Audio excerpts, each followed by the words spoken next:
Well, Eric Schwartz is the president of Refugees International. He joins us now from Washington. Thanks so much for joining us, Eric. Could you expand a bit on the factors leading to this spike in deaths? Well, I think it relates to the general risks that people face when they're crossing the Mediterranean, compounded by policies of deterrence. It is true that the numbers of people crossing has been reduced over the past year, but the percentage of people who have lost their lives has increased dramatically.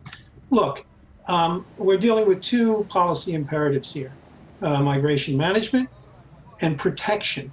And the challenge here is that European governments have weighed too far in the direction of deterrence without regard to the implications. I mean, this is always going to be a very tricky, complex, and challenging issue, but you don't want to completely disregard the protection imperatives. And there are many things that European governments could do.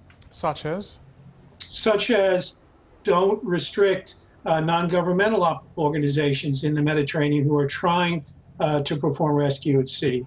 Do more in Europe, among European governments by way of rescue at sea. Do far more in Libya to make conditions for returnees livable.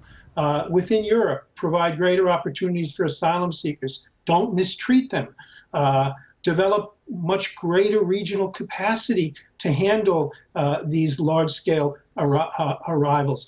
None of this, all of this is feasible and possible. It's not going to prevent deaths at sea, but it will mitigate deaths at sea. It will diminish deaths at sea. It's not going to solve all the problems. This is going to be a messy, difficult issue, but there is far more that Europe can do. A lot of what you're saying sounds as if it is political will that is needed, basically.